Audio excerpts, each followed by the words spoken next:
very good evening, good afternoon to one and all sitting here. A very warm welcome to the panelists and to the students to our Industry Readiness Panel Discussion. So, as you all know, I'm Senior Knowledge Officer Mridula Reghunath, who is being the moderator of this discussion. So, as Sir rightly pointed out, today we are going to discuss about the skill gap that is existing in our industrial scenario. So we will be discussing about the industry readiness, the real world challenges that we face with the job seekers trying to enter into the industry, and also what all things you should be prepared with, what all things you should know before you enter into the industrial area. So we have a section of very eminent people here where you can interact and ask doubts from your end. So this is going to be an interactive session. So please brace yourself. Have as many questions with you because I'm just going to be a buffer in between you and them. So I hope you enjoy and gain as much knowledge as possible from this session. So a very warm welcome to one and all once again. We have a couple of questions in our hands. So once again, we will be having discussions on the industry readiness as well as the navigating the career challenges. So one of the first questions that I hope the students will also have in their mind is, uh, being the job seekers in the current scenario, what are the top challenges you think from your perspective when they enter from a purely academic side into the industrial arena, and what all things they can do to meet these challenges? Am I audible? So a very good afternoon to all. I'm Padmaja. I'm the lead product manager from IBS. Currently I look after the product management activities in the IBS Software. So IBS Software, as you know, as a company, it's a company, it's a product company, headquarters at Travancore, and we offer specialization in the travel and logistics industry as such. We have different portfolio products supporting the travel and logistics business domain as such. We have our vision is actually to have redefine the business or redefine the future of travel with technological innovation. So with that mind, we have, as I mentioned, we have a portfolio of products which supporting that, like airline passenger, the air cargo management, loyalty, the crew management, all those are the specialized areas which we have. And I primarily come from the air cargo product, which is we call the flagship product, the air cargo, which is being used by majority or major airlines in the industry for managing their air cargo operations. So I was playing a role with different, primarily I'm a business analyst and consultant working in this domain almost for 18 years now in this cargo domain as such completely.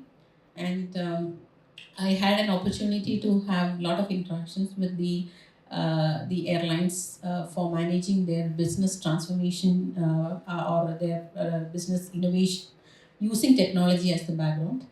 So obviously, business and technology will have a hand in hand. One cannot exist without other. That's how the technical or the digital world that we are living in. So where I primarily look after the product management, which I mentioned. So product management is one of the very core area. Any of the product, we have to look into the strategy, how the product have to adapt with the technological changes, how well we bring the product or align the product to meet the business innovations or business process and support our customers leading in the front. So that's how that the area which I was like a very critical area which I play. So in this area, like for your question, like the challenges which we normally see is actually there are two things, like any employment or any career that we have in the IT sector or any industry as such. There are two basic skills we need. One is a technical skill. The technical in terms of maybe the term like the buzzword like AI or data analytics or maybe any of the new technological advancements. Obviously, we need to have a very strong foundational knowledge. That's very important because theory is very important.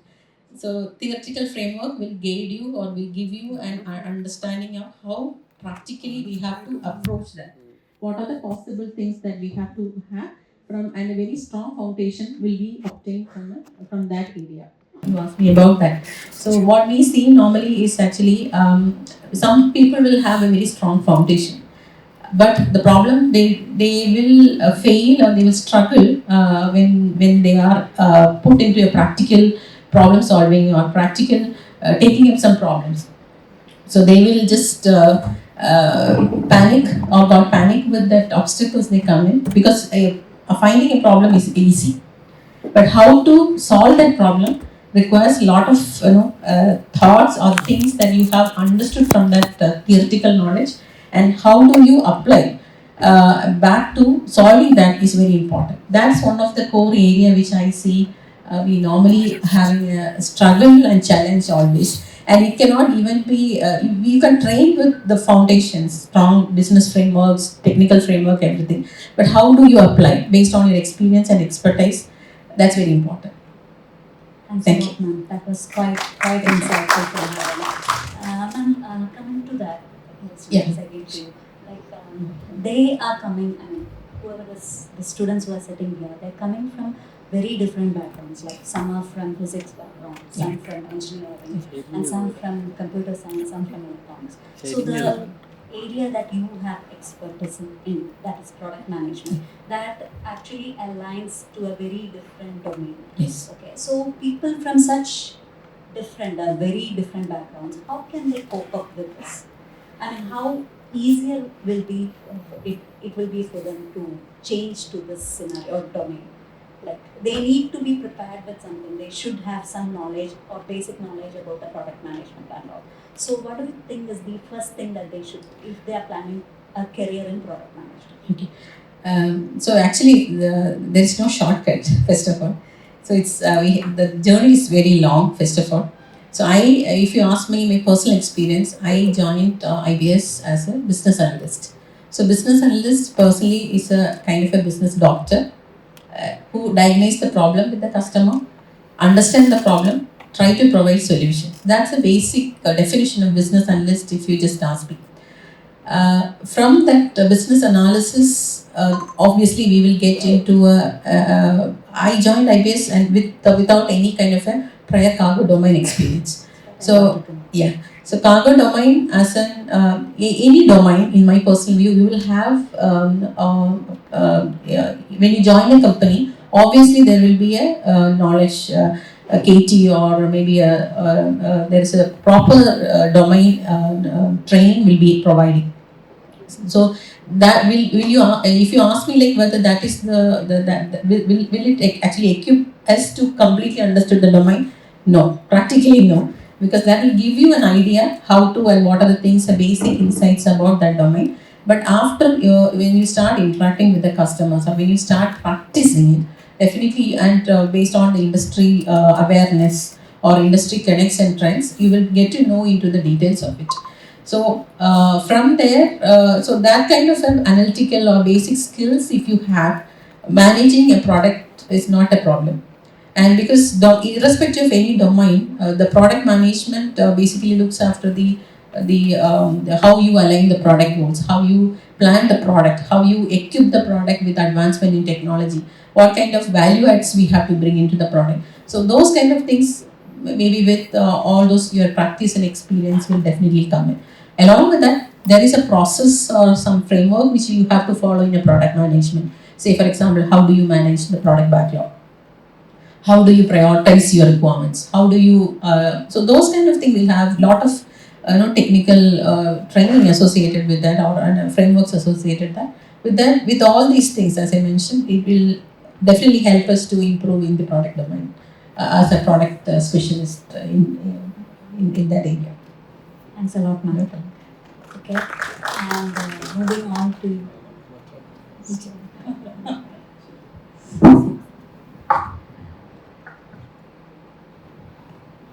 Hello, ma'am. So you come from a very different background, Yes. like amongst these three people sitting here, because you're not from a technology side, you're from a very finance and management side.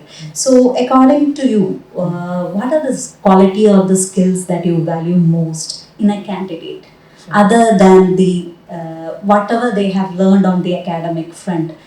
Other than that, what do you think is the most the quality or skill that they require to be recruited? Sure. For a few minutes, I'll tell my journey. Okay. 24 years back, when I became a chartered accountant, I never thought I will do what I'm doing today. Even when I started, it evolved in such a way that nobody could imagine. So it was those times where we do audit using papers. It was full of, we sit in front of a file of paper, they can't see us. So it's a time where we came in to now, we don't even print it, we don't read the document, the technology will read the document for us using OCR or whatever technology it is. True. There was a time where we dig through the documents to get the information to identify any financial statements or fraud or whatever it is. And things have changed a lot. I mean, it's just not the education. We evolve with the process. Okay, so I became a chartered accountant because finance was always an area, and at that time, and there was a time when I started, there was no women also in this chartered accountant profession. It's all men. And then when you go for the sessions or workshops, I see that I'm the only girl in that group. And when I decided to do, my father really asked, "You're never going to finish it before marriage." They have a cutoff, right, for a timeline before 20 or 21. So I took it as a challenge, and I killed myself to do within the minimum time period my parents has given, and that was done. And then when I started the career, usually I worked in a lot of big fours, not just in India, outside. And after marriage, naturally, again, many girls, we move around cities, locations, and finally back in Travancore. So what I'm just trying to say is, when I started, as an auditor, you do the regular work. But then currently I'm not really doing an audit. My practice has changed a lot. I moved to consulting. I do then risk consulting, and I moved to now the work is really a fin crime practice. And today I'm studying for a course in crypto compliance, which I never imagined at that time I will do that because the team has demanded it. So the way the market has evolved, or the way our customers' requirements changed, obviously the organization wants us to upskill it. And you don't believe it how many certifications we all did along the way, either because the business needed, a firm needed, or the bosses will say that do this. And there was a time where I even hired for people for a subject which I had no background. During the interview and during the process, I learned the process. And through my juniors, I learned the process because that's how the businesses suddenly came in, and I didn't have a choice. So that's how life is. So important things are anytime adaptable for change. Okay, you can't keep, even in some of the agreement or contract we sign with the client, we usually mention that year on year you can't keep doing the same thing. You have to bring some level of efficiency either to technology or people to do in a different way. So that's how it evolves. So adaptable, don't just stick to the profession. So was mentioning about some practices while he was doing the connect. I have chemical engineers who are doing the FinCrime practice in the team. Chemical engineers. I just wonder, I even asked the interview, why you are here? So, but then they wanted a job and they're okay for the change, they're willing to learn. So some of that soft skills play a lot, but keep learning. And then soft skills sometimes take you a longer way than some of these technical aspects. A lot can be learned, a lot can be taught while you're on the job also. So it is basically the attitude, right? Adaptable to change, whatever is happening. So it evolves. Tomorrow we don't know. So now we have our own version of ChatGPT. So earlier, it takes us a lot of time to prepare some of the things. So just ask EY's ChatGPT some of the things. So we never had such a system even 2 years back. So now we used to the EY's ChatGPT stuff and put a lot of contents. You don't worry about drafting long emails. Who worries about it? Just ask the EY Q. Just give them the clue, you'll get the entire text. And there are times where some of this calculation in terms of resources, etc. We have templates for that in macros and all. And we just ask the this thing. So that was said, keep learning. You can stick to one area of expertise, but that doesn't necessarily mean that stick to that area forever. Wherever there is a demand, based on your aptitude, I'm sure you cannot suddenly go and teach mathematics in Harvard on a fine morning. But definitely, we all have the capability to change or learn at any age. That's my experience. Thank you. Thanks a lot, ma'am, for that. And one more query, sorry, I may ask. Ma'am was referring to the conflict management or the problem solving skills. So, in your perspective, what do you think? What has helped you? Because in finance domain, there will be lots of conflicts to be resolved, and there are lots of problem solving skills is involved. So, from your perspective, what helped you to get over all those obstacles?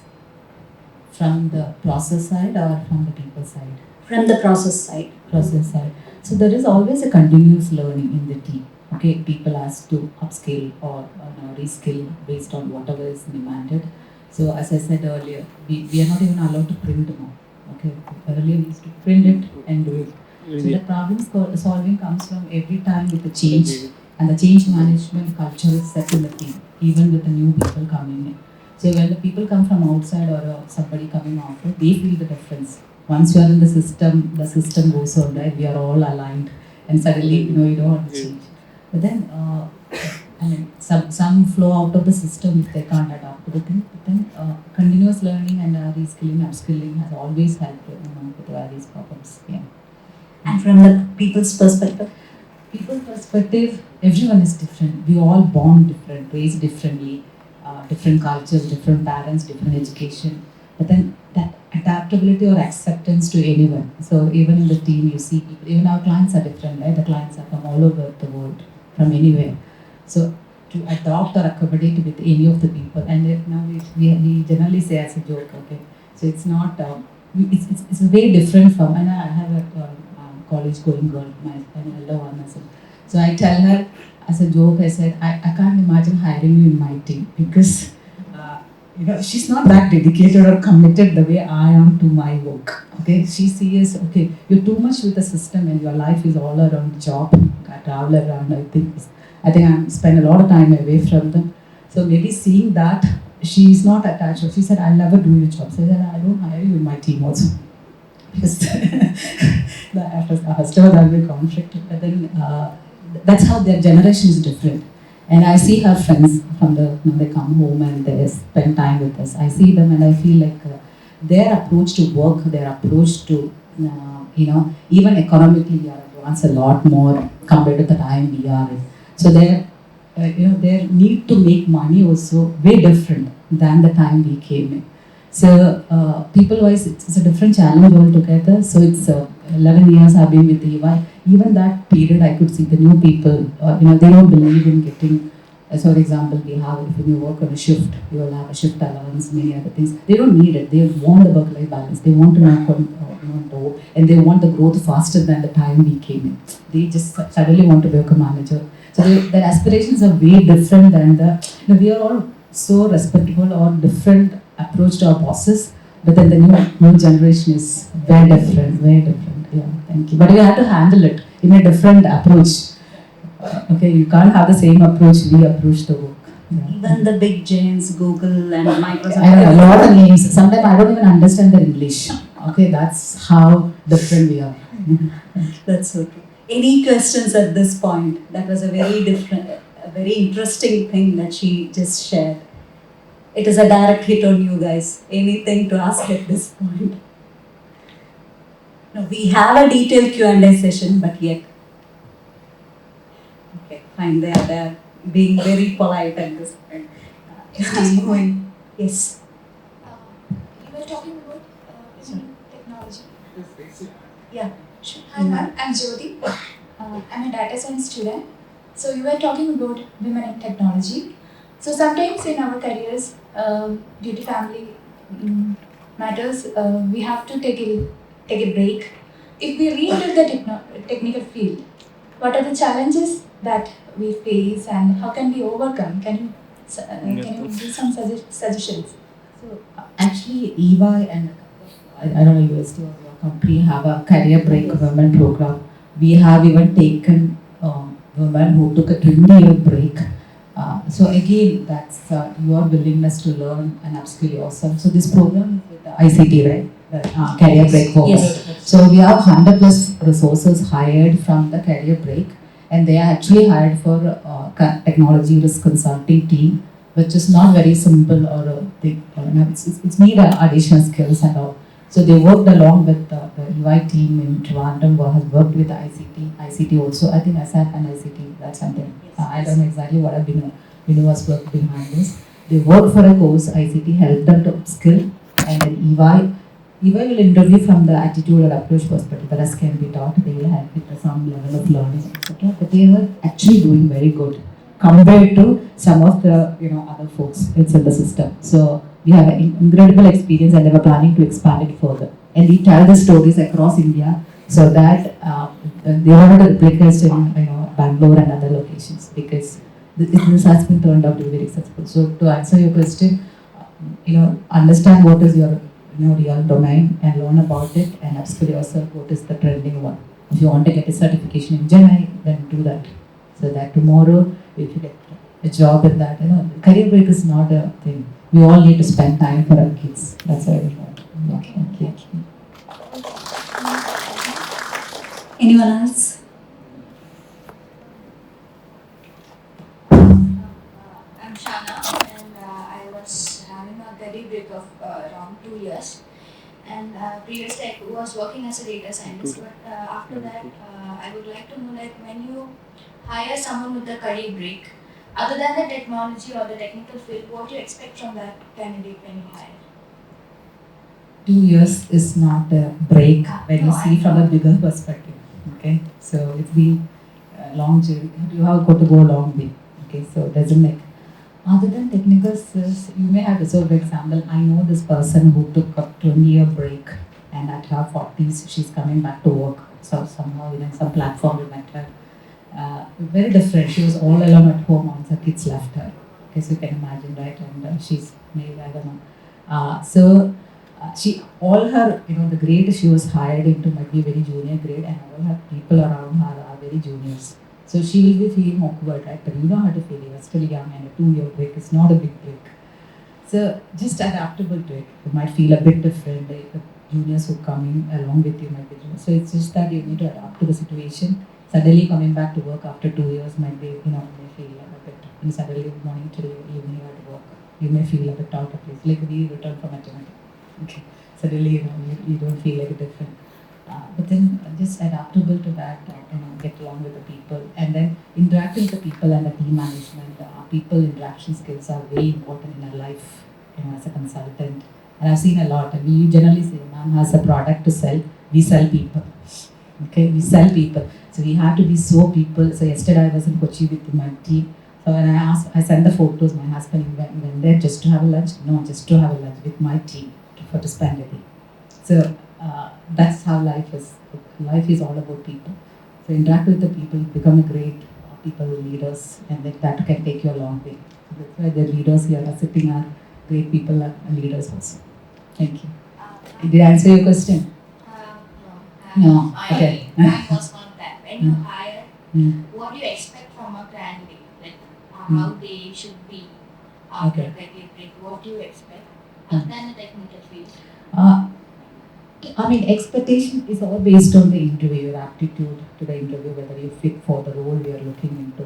For example, you said data scientist, right? You have the latest one. You are able to answer some of the things, etc. Otherwise, there's no further expectation. I want sir to answer it. These are the technical people. I am not able to answer that. Expecting more, actually. The personality, Regarding the soft skills. Regarding the soft. See, that is there without you taking a break or not, right? Anytime. In your mind, you might be feeling different. Am I outdated? Am I feeling insecure about the people around me? Or how do they see me my break? But the times has changed. Break is not considered as a fault. For whatever reason we do, maybe health issues or various other reasons people take a break. So that's not a crime anymore. It's never a crime, but then earlier days, bosses used to see a gap in our CV. They used to see that, oh, why did you take a break? Even maternity leave was 2 months at that those days. But then everyone is seeing and openly discussing about it. So break is also, it's in your head, you feel that 2 years is a big thing for me, they see it different. So in terms of other skills, it's your confidence that reflects in an interview to go through it. So actually, as Jebi was mentioning, like 2 years is not actually a break. And if it's for good cause and for some specific reason, it's actually acceptable nowadays. In any of the IT companies, majority of the companies, now this break is no more a problem. Everybody's welcoming or having such programs to welcome such specialized program itself to invite such, especially women, to be part of to restart their career where they left maybe for some reasons. But for your question, first of all, as a person, if you just took the tech career, you have to have that change mindset. So because you already have a feeling that I already took some break, I'm already behind the industry, I'm already behind the person who are already leading or having a working experience 2 years. First, that mindset have to be changed, first of all. Why it is because that's not a problem when you accommodate within a team. That's no more a problem. Only thing, there is no specific task assigned to you and other member who are both are working in the team, because it's like a shared responsibility. It's because you took a break. It's not we have given less important work. Nothing like that. Everybody is important and everybody is valued. And only thing, we have to take some additional measures to prepare for it. Well, as I mentioned, we have to have that change mindset.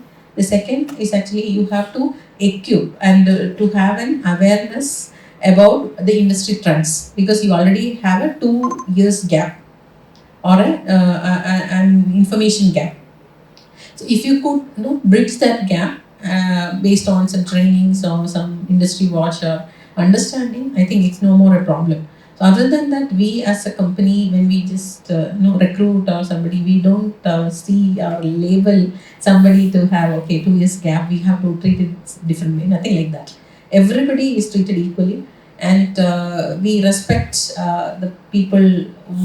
Some reason they took the thing, right? So it's equally acceptable nowadays. There were days that it's seen differently, but now it's like it's a very common, and everybody's accepting that. So don't worry. Thank you. That's Coming to you, sir, finally.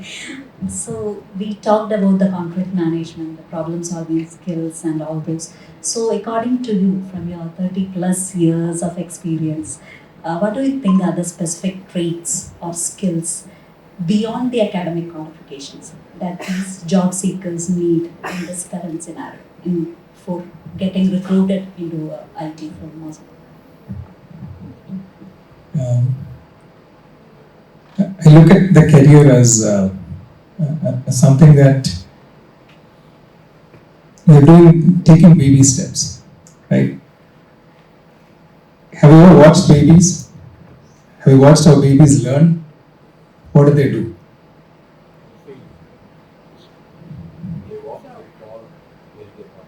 They walk, they fall, but they also look around, they're very curious. They look at the context where they are, right? It's a constant learning process. If you think about your career, you need to think about it from the same perspective. There's no difference. It is going to be challenging, just like a baby tries to crawl, falls, tries to walk, falls, gets up, and over a period of time gets strength in the legs to start walking. Think about it. So what does it mean? We'll all come out, we all go through the training, we learn the skills, but we'll falter. What we need are good mentors, good coaches that are going to hold us, help us, and help us to build the muscles. And that takes time.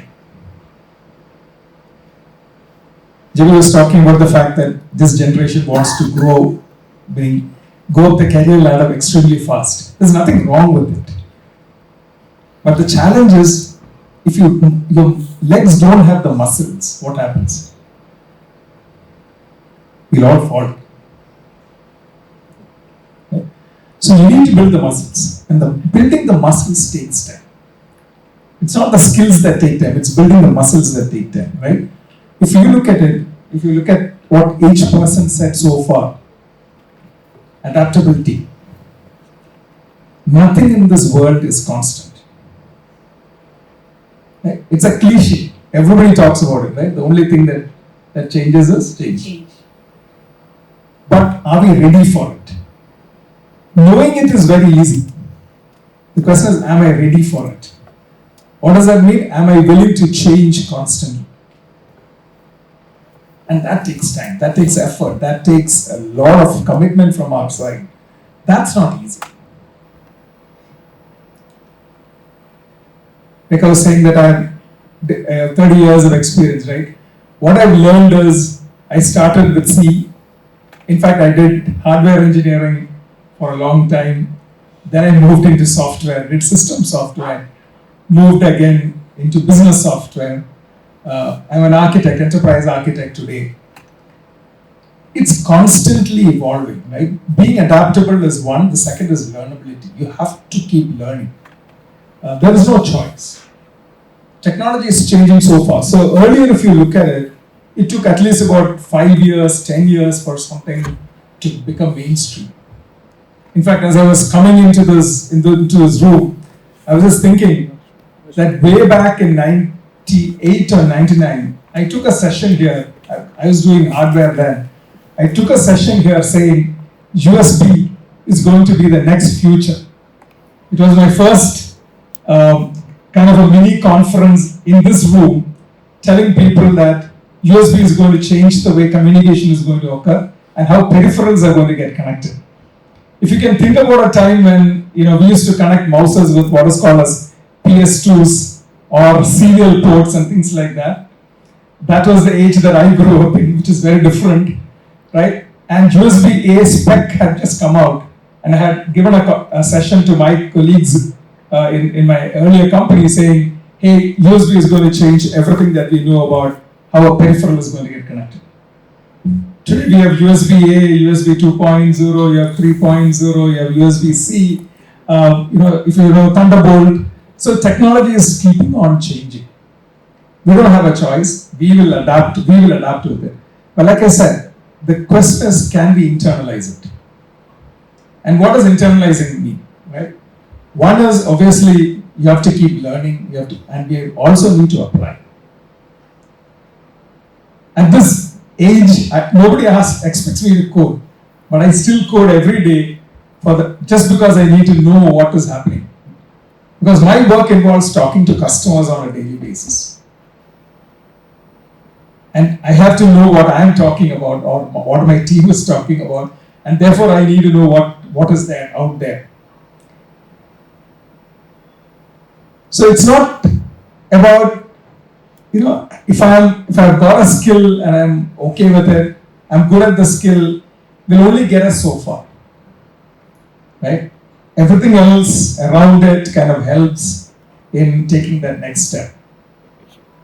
But accept the fact that, like a baby, we will make mistakes, we will change, we have to evolve, we will build the muscles and go. I started my career as a sales guy. I did about 8 months of sales and I realized I'm not a salesman. But sales taught me something. It taught me and it gave me the expertise and experience to go talk about anything to anybody. I sold a product that was not a product, which is the toughest thing to sell. And then I realized I didn't have the skills to be a good sales guy. I moved to technology because I knew I had the technical skills and I built it up, I learned it. So we can all change careers, right? You were talking about 2 years. In a 30, 35 year career, 2 years is nothing. You can experiment with yourself for 2 years. Feel free to do it. If you can afford it, feel free to do it. Because today, if you think about it, right, what is 2 years and 30 years percentage-wise? Somebody said PSC. No, physics guy is here, maths guy is here. What is 1 by 50? Approximately. About 7%. Right? What is 7%? It's a margin of error. Finance guys will not say that, but in our world, 7% is a, you can say rounded up as a sampling error. Right? It's not much. So you can understand where your passion lies, or once you get into work, take it as your passion and just go all out. So the third thing for me is passion. See, if you have to do something for 35 years, you have to have a passion for it. Otherwise, it becomes a job. Then it's something that you hate getting up from bed to do. But if it's a passion, you will enjoy doing whatever it is. And every day is a learning. So only 3 things I said. Learnability, adaptability, we all said. The third thing is passion. Build that passion. Make it something that you really enjoy doing. And I'm sure that, even if you have small missteps on the way, you will still enjoy what you do, 35, 40 year career. Thanks a lot, sir. So, you told about the passion, the 30 years of experience that you hold. What are the strategies or any specific habits that you cultivated along the way so you could stay ahead in the industrial trends and technologies? I'll again say 3 things. I love saying 3 things because it's very easy to remember, right? Wherever you are, whatever position, state here and find good mentors. I didn't have the luxury, right? Way back, nobody thought about having mentors or coaches or anything, right? But have good mentors. It's very important. Mentors are somebody that you can go to, talk to. They will give you a patient listening. They know you, so they can guide you, on the right path. That's extremely important. The second is as a habit, like I said, I learn because I enjoy learning, and I keep learning. Right? I don't, again, being in the field in technology, I don't have a choice because you have to keep learning anyway. But it's something that I love. So I read every day. Right? I read at least about 4 to 5 technical articles a day. Now it's also other stuff, but I read technology almost every single day. There's not a day when I will not read technology. And it's a habit. Reading was something that I always loved, but it was mostly fiction. I had to change and make it non-fiction. But reading is for me a habit that I practice every day. So I read articles, I read books. So that's the second thing that I would encourage all of you to do. And I'll probably quote one. I don't know how many of you know about Ram Charan. Ram Charan is probably one of the world's leading management gurus. So I had the fortune to have a conversation with him. So I asked him this question. I said, how do you keep up to date? He's 85 years old. He's older than my dad. He still lives out of a suitcase. He moves from airport to airport, from board meeting to board meeting at the age of 85. And every management topic you talk about today, he knows. So I was curious. I said, how do you learn this? So he said, everything that is seminal, read a book. Everything that is current, read articles. So seminal is what is foundational, right? If you want to learn a topic, you have to remember that there are enough people in the world who are smart enough to have written a book on it. Go figure out what the best book in that space is and learn from it. But how do you keep up to date? What's coming today is all articles. It could be blogs, it could be articles from people, it could be, a technical, write-up, whatever be it. So use those as your means to learn. Right? And the third is, like I said, enjoy what you do, and then you will find this is not a chore. Right? It's something that you love doing. So the passion is what drives. For me, passion is what I drive.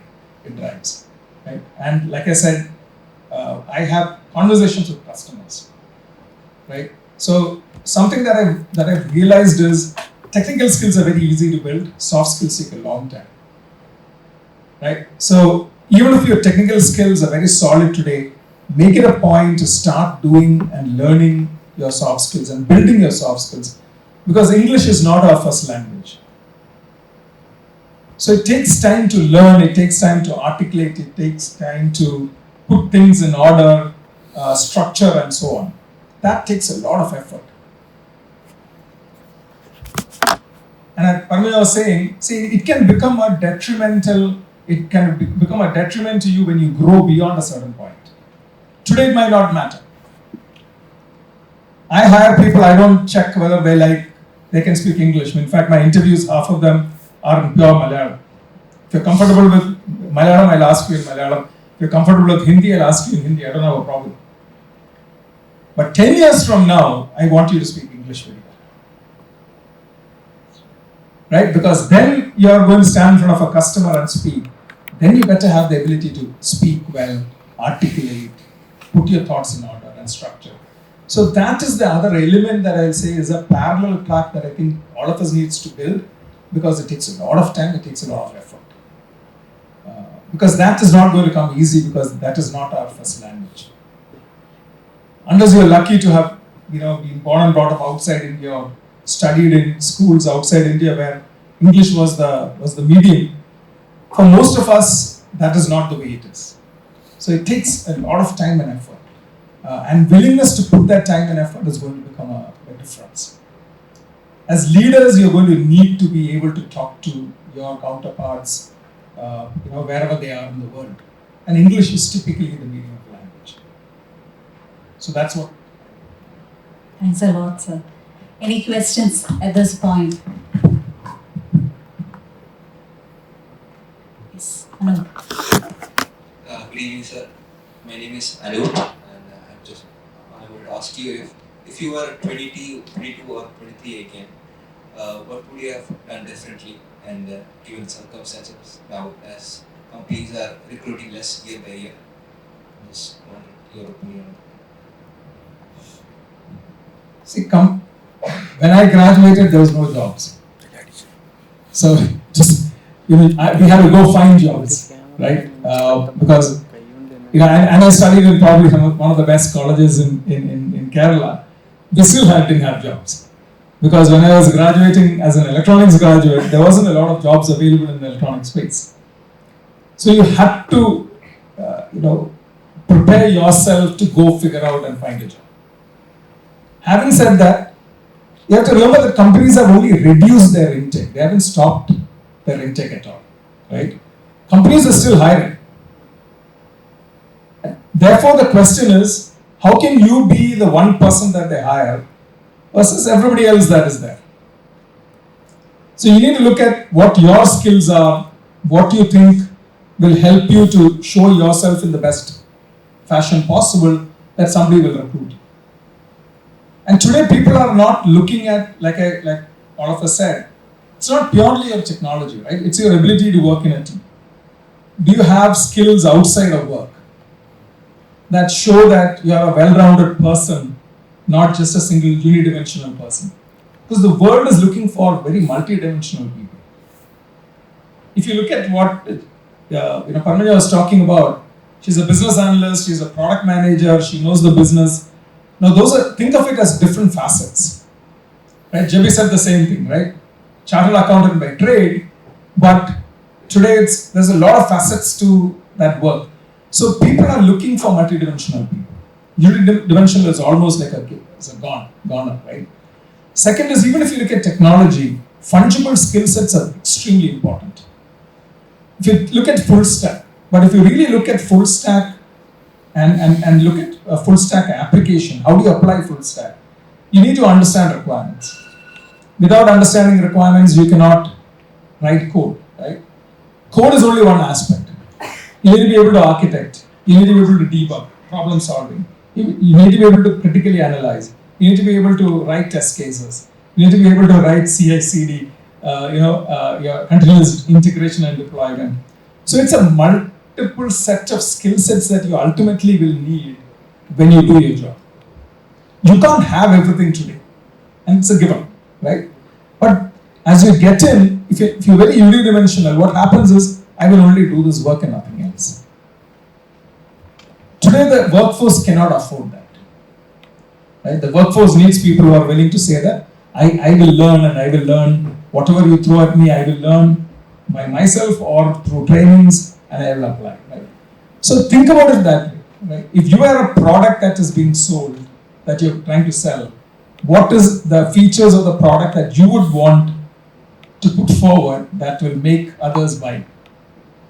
You are a product. It sounds a bit weird, but ultimately it is what it is, right?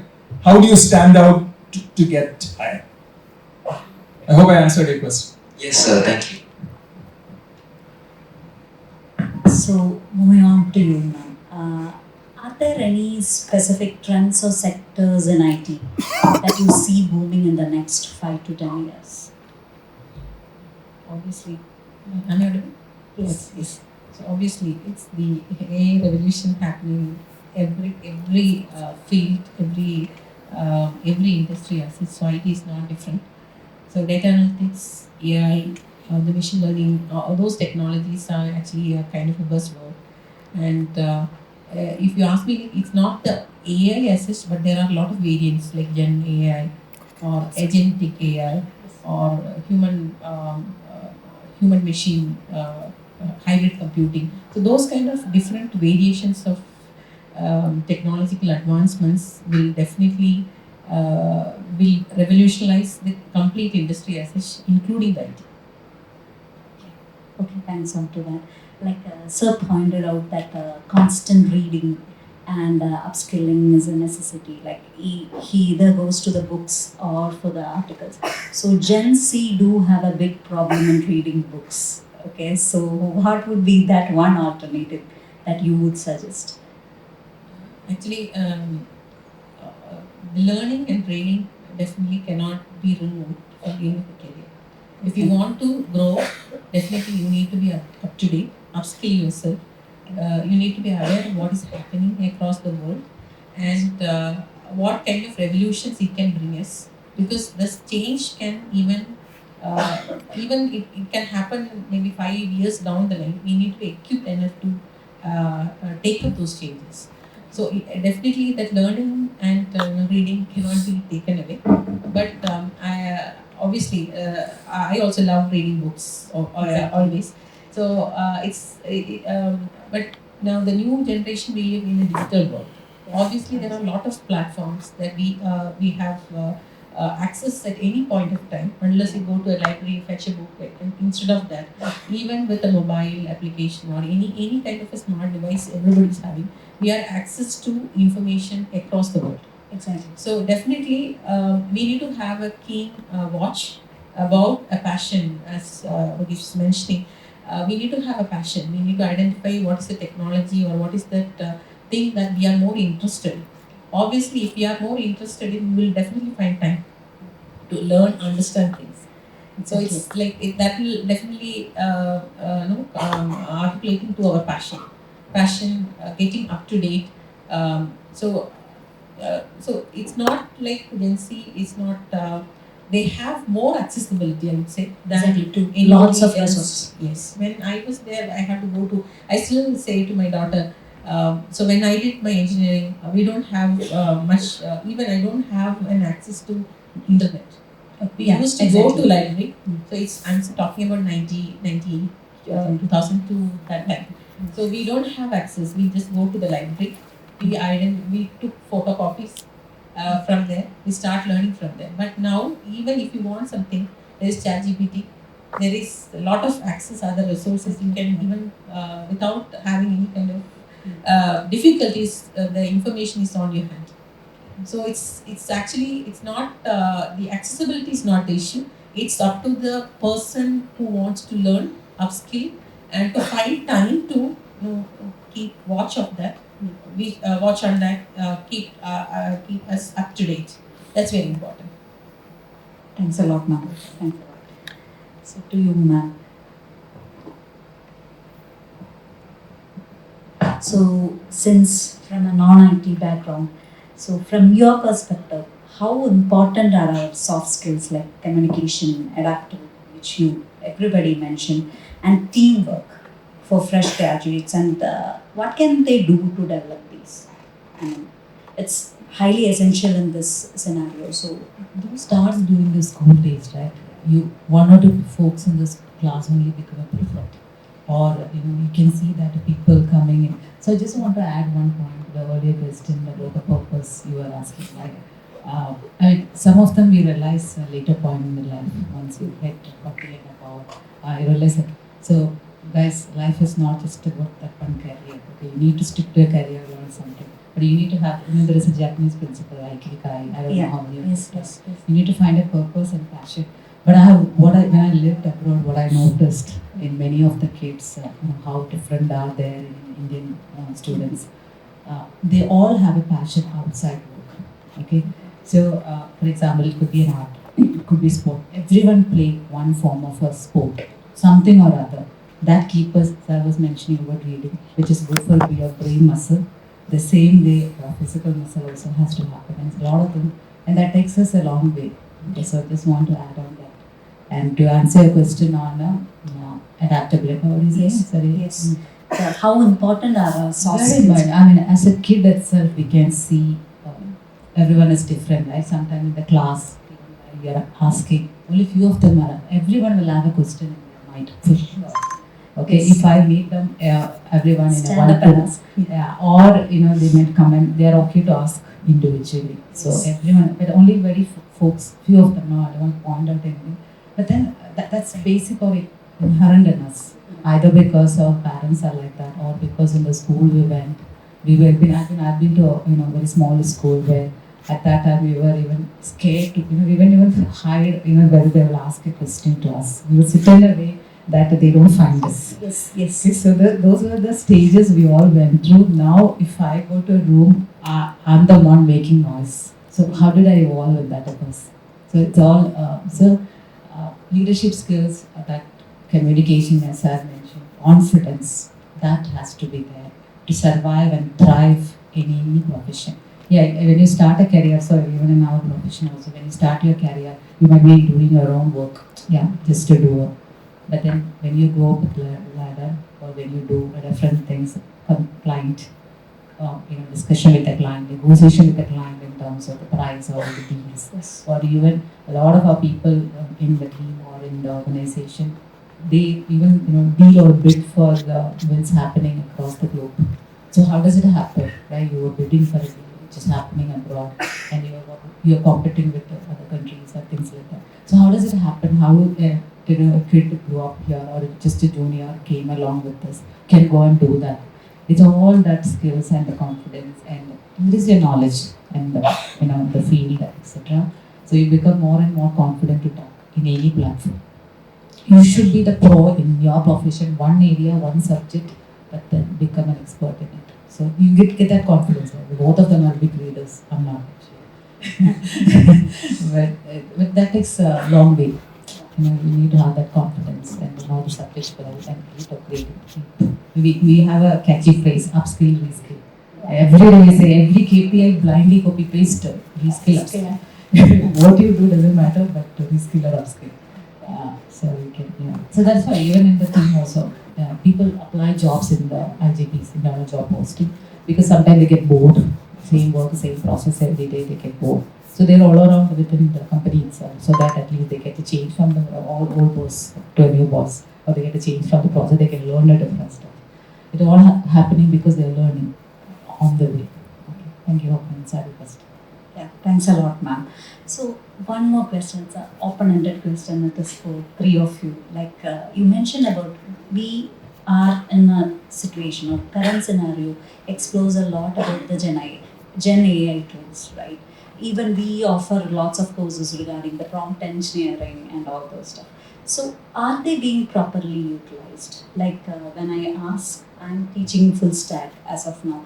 So when I go to the classrooms, when I give them tasks, I see most of them copy pasting from ChatGPT.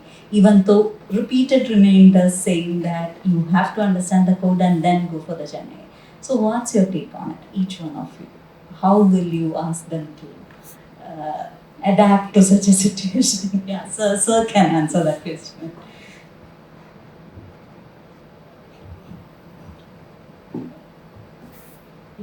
I come from a different era, so I'm not a big believer of ChatGPT. And the reason why I'm saying that is because big tech companies want to sell their products and they will always tout this as the next big thing that is there. If you look at the advertisement, it sounds as if this technology will solve everything from, cleaning up your plates to automating business process. It doesn't do that. Unfortunately or fortunately. The companies that have the money, in fact, people who can invest. Jebi talked about EY's Q, which is their own internal GPT, right? So it's been trained, it's been tuned, probably custom built LLM for EY built on EY's documents. Not every organization can afford it. And that's the ground reality, right? That is one. Second is, you have to realize that generative AI, as we call it, with ChatGPT's word, is generating content from something that it has seen in the sense it's being trained on. There is no guarantee that it is perfect. Because it's generated content. So think about it. The human brain reads, you would have read enough and more of technical documents, code and all of that. And then you are asked to write a piece of code. What do? You look back on what you've already seen, heard, done before in the past, and that is what you try and put down. Generative AI is just that. It's just that it can handle a lot more because it's been trained on a lot more. And it has that memory there. But the human brain is really good. Please don't discount it. Use it. The challenge that we see in the industry is if you all only use ChatGPT for writing code, the challenge is you are copying and pasting code. What am I? I'm a copy paster. And so very clear about it. It is not software engineering. Organizations need software engineers, not copy pasters. Right? I can, look at it this way, right? I can go out to the market, I can get a 10-year-old to do copy pasting. Does it need a lot of skills? Absolutely not. But I am not hiring a copy paster, I am hiring a software engineer that knows how to engineer software. Not even a developer. And to do that, there are fundamental skill sets, right? You need to you're a critical thinker, you're an analytical thinker, you're a problem solver. And then you use all of this and your skill sets to put together a piece of code. Can I use a tool to enable me to do that faster? The answer is absolutely yes. But then I am in control, I have to be in control, I should be in control. I cannot hand that intelligence to a machine and expect the machine to be fantastic. Now people talk and say that agentic frameworks are going to solve all of this. Please understand that what is agentic framework? One LLM's output is piped into a second LLM's input. That output is piped into a third LLM's input. What are all of them? LLMs. What are LLMs? Generates. You can be the greatest prompt engineer in the world, but it still has challenges. So please don't use ChatGPT. This is your best time when you are learning to really think, critically think, write your code, get it validated by ChatGPT. There's absolutely no problem. But if there is a problem, sit and debug it yourself, because that is a fundamental skill That is so crucial. And if you don't have it, you're not an engineer at the end of the day. Right? I'm not talking as an engineering degree, I'm just saying software engineering as a skill set. You will not have it if you don't know how to debug things. Right? So that is the philosophy that we apply. In fact, while everybody talked about 30% improvement and all of that, if you look at current reports, McKinsey has come out with reports. The latest one was actually the state of employment report that just came out a couple of weeks back. They're talking about the fact that we are not even seeing a 5% productivity improvement in most organizations. So this is not a silver bullet. Please don't see it as a silver bullet. It's an enabler. There are areas where you can use it and it will give you great output. Use it there, but please don't use it to write code because it's not meant to write code. Right? So that's my take on it. This is what I tell clients every day. When clients come and say, "Oh, will you will like a 30% productivity improvement?" I say, "You will not." So Microsoft came and told us that I'll get 30%. Please ask Microsoft to write your code.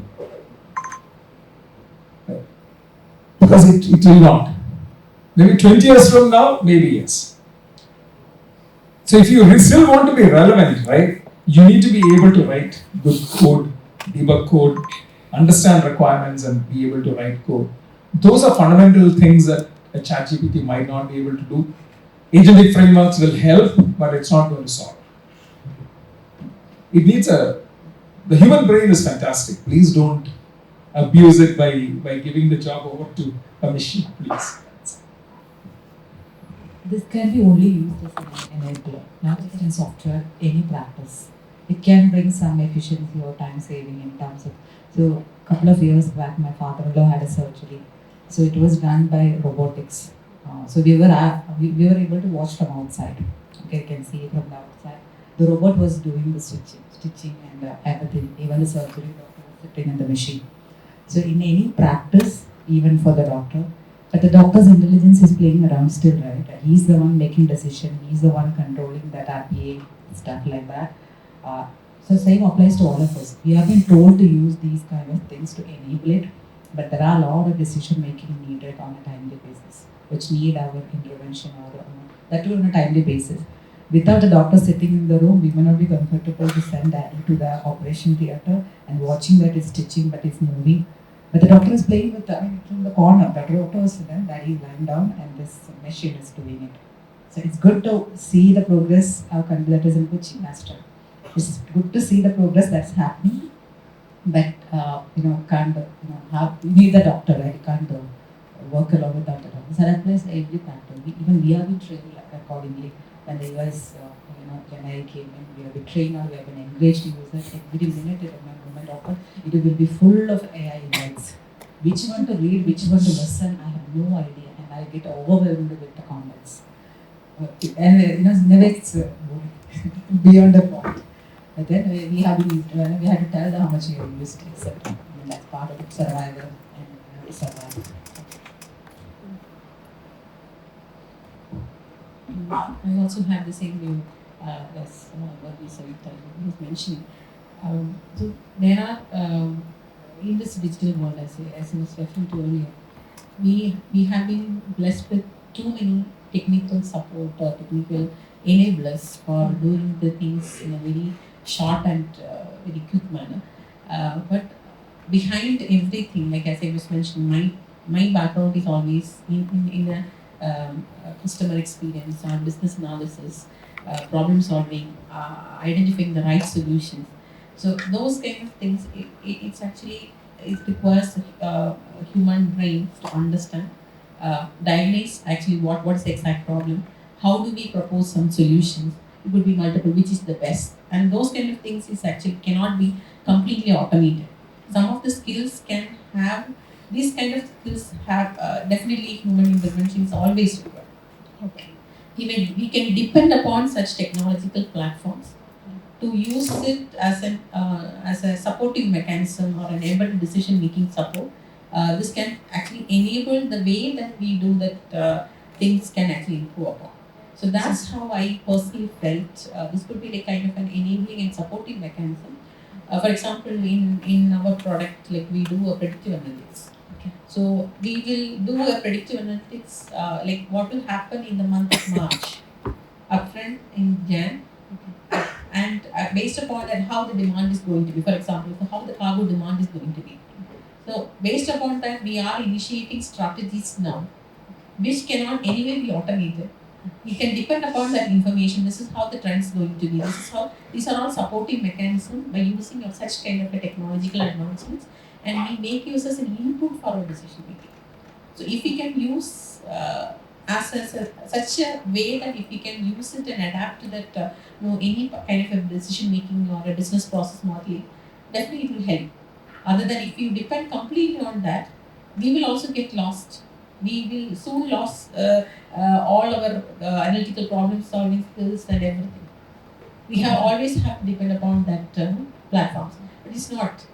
We have to have leading and with technology as a backbone or support, which will give you a wonderful output. That's what I perceive. Thanks a lot, ma'am. So now we are open to questions from your end, my dear students. So please, if you have queries, any doubts regarding the current trends scenario, please feel free to ask. Hi sir, this is an open questions to all three of you. I'd like to get all of your perspective on this. We live in an era where, like, for a lack of a better word, information overload. So when we are trying to learn something, be it as simple as learning about OOPS concept and for a software engineer profession, the data which we get would be from different perspectives, and each of them would be trying to explain using their own methods. But what I observe when I was trying to understand those concepts were, like, sometimes they are literally contradicting. So you said reading is a very huge part of learning curve a person can have. So in this era, when we are mostly dependent on the internet and the information available on online media or any platform for that matter, so what would be your suggestion to avoid this contradictive concepts which we may come across? Like, how can we make sure that we are reading the actual information and to make sure the authenticity of the information which we read? I'll try and answer that, and then I'll let others. So the way that I look at it is, there are some books that, for example, in college we were said that these are the books on the syllabus, right?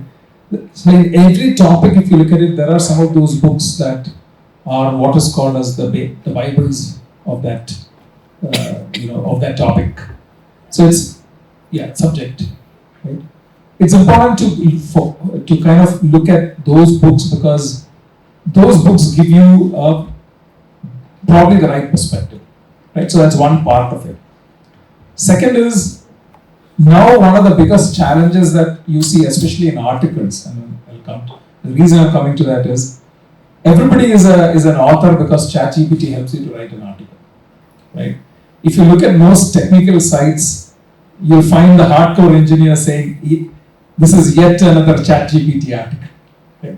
So it's very tough to kind of now draw the line between what a human writes and what ChatGPT writes. But having said that, the way that I look at it is, there are a few sites that I look at on a regular basis, right? And a few authors that I know are hardcore engineers who write articles. So I tend to read a lot from them. So it is topical, right? If it's C#, then there's a set of people. If it's Java, then it's somebody else. JavaScript, there's somebody else. So it depends on the topic. But there are a few people that I follow because I've done it for so long. I kind of know who these people are, and I follow them. And they typically give you very grounded, answers, topics, and so on. Even when you write, even the articles that they write, which to me helps me to do the work that I do. And so what I do is, I also take it, I read it, I share it with my team, ask them for perspectives, their thought processes, to do something like this, would they do it differently and so on. That's a different learning process. But that's, I think you were saying, there's too much of information out there.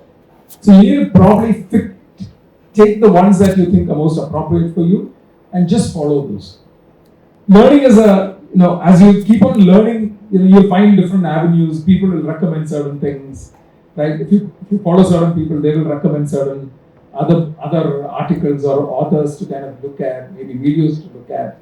So it's kind of a thread. You pick the right thread, it'll keep unraveling and help you to go down the path and help you. Video, for instance, even if you look at Udemy for that matter, there's so many people putting courses, right? I always preview the courses so that I know, how they sound, what they say before I choose, right? And because in office we get access to all of this, it's very easy. You can keep adding courses and then trying to do it.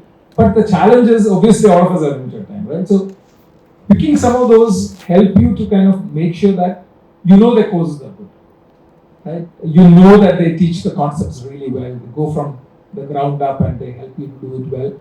I think that's very important in terms of picking and choosing the right thing. There are certain organizations. So if you look at the EYs of the world, PwCs, KPMG, McKinsey, they create reports and they write articles on a regular basis, right? So if you want to know about how technology is trending, I typically go to, let's say, McKinsey or EY or somebody who's got an article in that space. Their researchers are put together and I read that. Because it gives a very different perspective. It usually talks about the topic from the business's perspective, not the technology's perspective, right? So you can't read everything, so you tend to look at what makes sense and then build your own set of bookmarks over a period of time. I think that's the way I would recommend in this time and space. I also agree with what Varghese was mentioning. So we also have a lot of access to a whole lot of information. So it's best we need to have a right filters. Right thing that we have to have a clarity of what we are trying to search, what we are trying to understand. That's very important. So once you said that, there are predefined standard reports or maybe like McKinsey or Gartner, for example. All those things are very standard and accepted worldwide.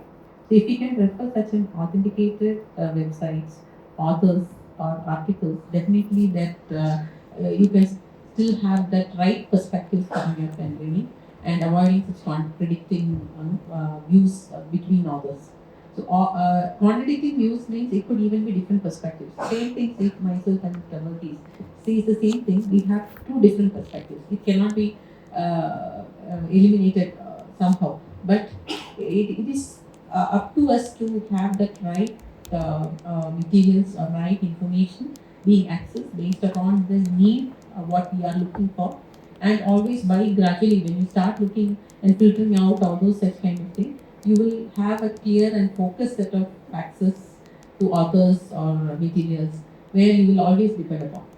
Like as I always refer the McKinsey or Gartner for technology adoption, how the technology adoption curves are coming in. So those kind of things definitely will help us to get a better understanding and to clarity of what is happening across the world. Thank you, ma'am. So once you are into one specific practice, for example, in chartered accountant or in our area, usually the company have a lot of platforms. Itself is more than enough to understand. But we live in a world where YouTube and WhatsApp universities where you have a lot of information. But the way we have to filter it over one time. I mean, I'm usually a head journey. To think what is it for? Okay. So someone told over years I get to know that one app where that's more authentic and they never give a concrete reply. They usually give other opinions. So over years of reading, over years of there's some of the YouTube channels are better. I think my girl studied 12th English through a YouTube professor only. When somebody was full lectures was coached on it. She said rather than listening to the class, the YouTube teacher was better. And the YouTube teacher has more clarity. So she only listened to that. Sometimes she don't even listen to the class. She said, I'll be doing something else because the YouTube teacher is better. So nobody stopped her because if she's and she never went to a tuition also. A lot of YouTube materials and there are regular. And there are some paid ones, right? Once over the time there are paid subscriptions also in any practice. So you will know once you are into one industry or an area. Over years, you will know which is good. And usually we discuss, we forward everything, we get it, but there are good and bad. So it's a matter of filtering into what you want to see. It's like Instagram Reels. When you scroll it to whatever, they will understand our algorithm and filter it for us. Yeah. Thanks. Thank you, ma'am. Anyone else with the questions? We have students from cyber, full stack. Yes, sir.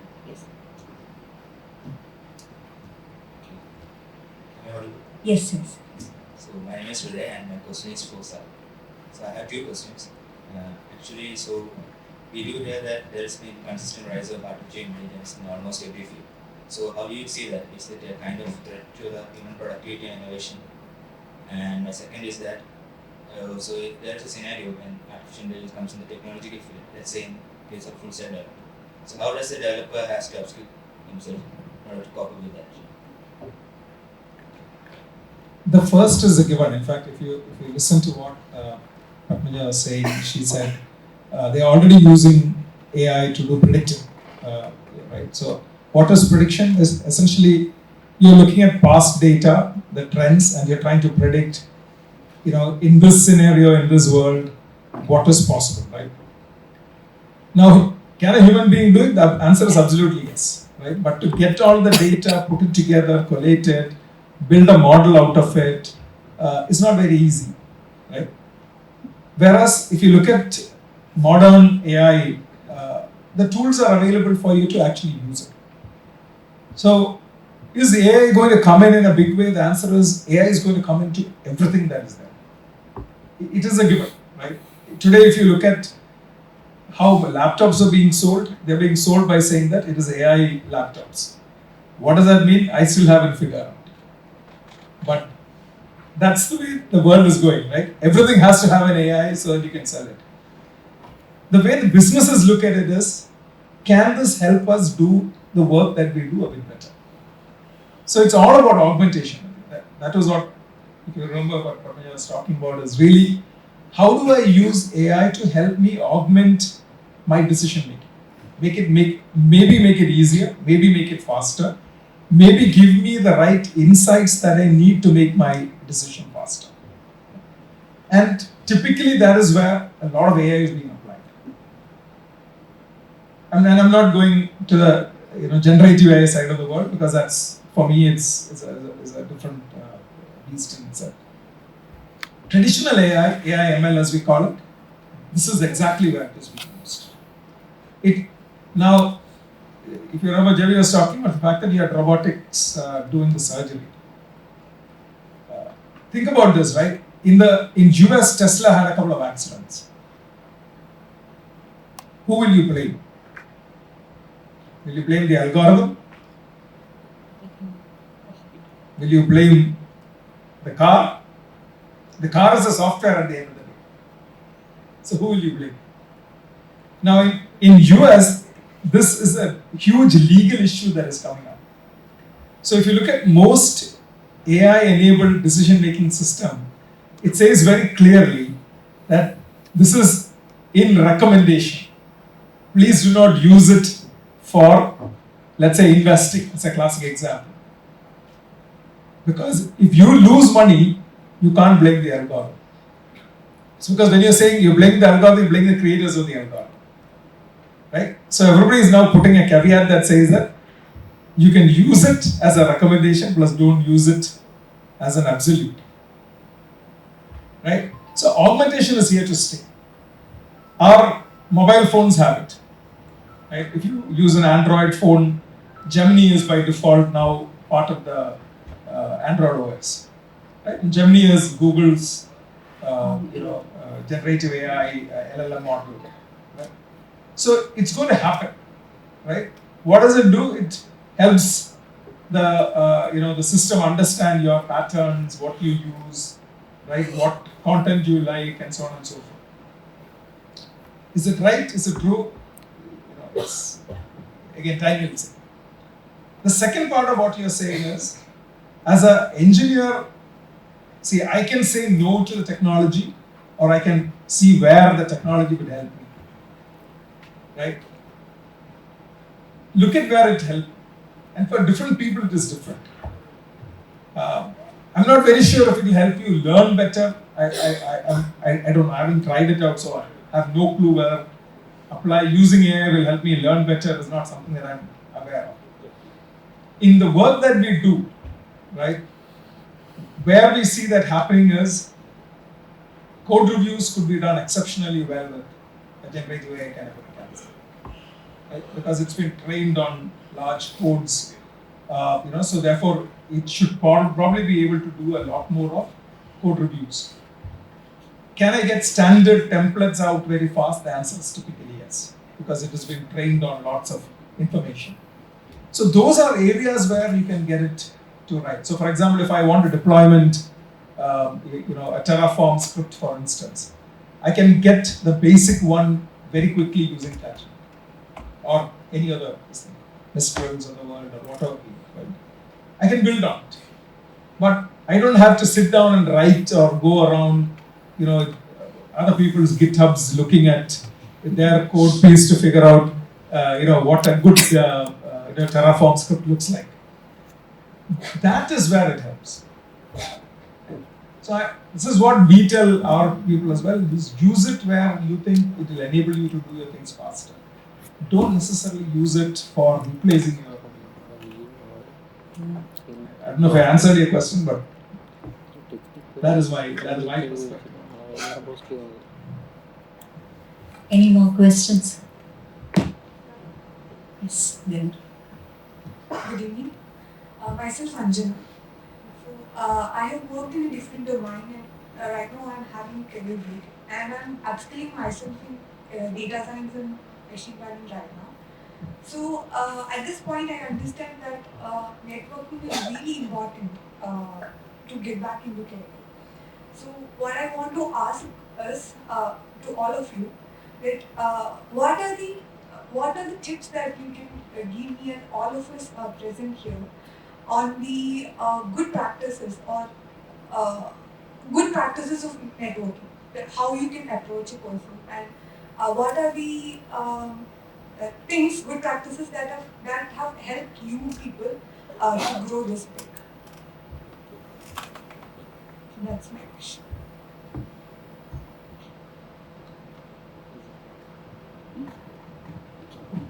Definitely will take time. I mean, ICT itself is a one platform, right? They have a lot of connects with industries.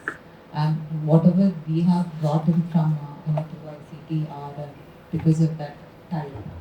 So I feel it takes time. Can't just usually we get a lot of LinkedIn chats or something.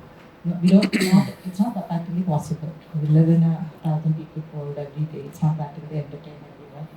But then build a connect in the industry. So I think in my profession there is there's an association, there is a networking group accordingly. There is a chapter we call in Travancore.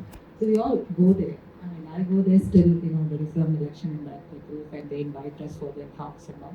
So everyone, even students who try. So in your practice also there will be groups for that, right? It's other groups for the thing. So part of those clubs or association will not actually help. Sometimes you have to pay a small amount to be part of these sessions or pay the stuff. So that has been our practice. That more in terms of what being required for the areas they have read. So networking obviously is an important thing when you have either you start a career or in the career that I think there's different perspectives to a career growth that's very important. Why we want to have that networking is actually to have access to different perspectives or different way that they think, or they would have experienced person who have already practically seen such a problem. They would have overcome that. So it's a kind of a shortcut that instead of we practicing that, we had an approachability to them. get them directly understood from their use and everything, we come to a conclusion, okay, this is how it's being done. So that's how the normal networking actually done. And secondly, even before you start a career, there will be restrictions or limitations getting direct access to a company, how they do the product management or your technological innovations happening. But instead, as Jebi was also referring to, there are different associations or industry partners who anyway be doing their research. They were already publishing some of the articles in the recent trends and everything. So even if you can get access to that, majority could be like public access. So maybe through LinkedIn or any kind of a public website like McKinsey, all those things that we were referring to. There are some free articles and references you can still have, so that you will have that direct connect, even though you don't physically meet a person or something, but you have a direct access to that information, which could be like a trending one for your the career that you are pursuing or you want to aspire to such a career. Yeah, LinkedIn is a great tool, right? One of the things I keep telling people is, look at what you want to use LinkedIn for, right? If somebody was asking if I had, LinkedIn when I started my career, right? The first thing I would have done is I would have looked at some of the best CTOs in the world, right? Look at their profile. What do they do? How do they do it? Right? What career changes they made to reach where they are today? We never had that kind of a resource, right? You're lucky to have that, and you're lucky that there are a lot of people who are out there putting their careers literally on LinkedIn so that you can follow it. So you can have a template of your career if you really want to, and then customize it based on where you want to go. That LinkedIn provides. It's the shortest cut, literally, to getting a career advice without really going to anybody. Because you have so many different profiles there that you can look at. That's one. Second is, like Jebi was saying, a lot of people reach out. They just want to add you. About 5% of the people ping back and say, I have this problem, what would you suggest? I make it a point to reply to all of them. It's a challenge. I'm not saying that I will reply the same day, but I'll always reply to those questions. I hate people who add me and then try and sell me a product. Right? I'm not on it to be sold a product, but I'll always make it a point if somebody reaches out and says, can I get some help? I might not have that expertise. Somebody reached out to me and said, can you help me understand how I can get into VSSC? I said, the world I was in was very different from the world which is today. But all I can do is connect to somebody who's in VSSC. Right? Now, look at the people you want to kind of add. There are, to both their points, there are groups in LinkedIn for specific topics. You can be a part of that. You can look at people who are there, maybe reach out to them, ask them for advice or guidance and all of that. So that's the online world, right? Physical world, you will have access to people that, let's say, here there are 3 people, right, from the industry. You're possibly going to meet a lot more. Connect with them if they are in your area of interest, right? Spend some time with them, get to know them. There are also bodies to, again, Jebi's point, IEEE is an organization that I have been part of for years and years. That gave me a lot of access to people and brilliant minds that I have always used. So there are those kind of societies, organizations that you could be part of. And by virtue of being part of it, you're automatically getting a network, right? Into academics, into business, into professionals, and so on.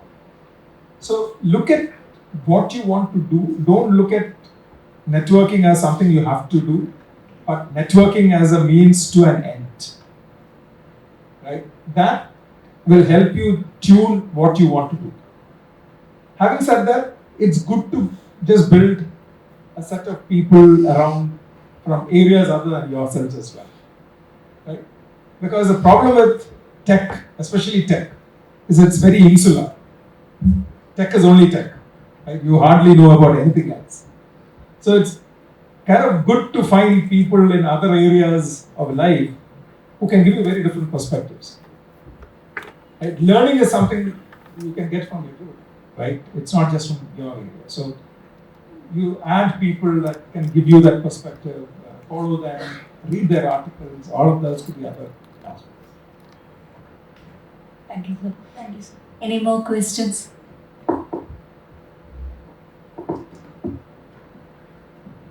Addition. Again, I'd like to get opinions on this.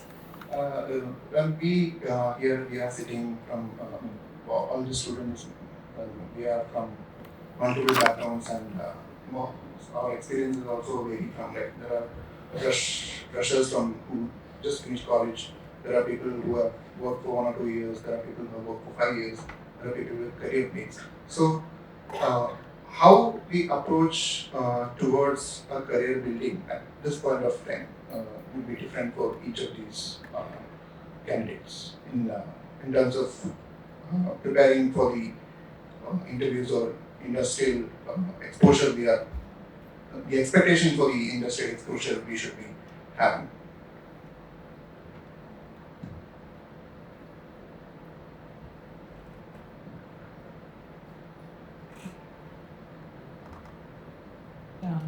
So each of you are in different levels of experiences and the level of understanding, and each of the courses that you take is also different.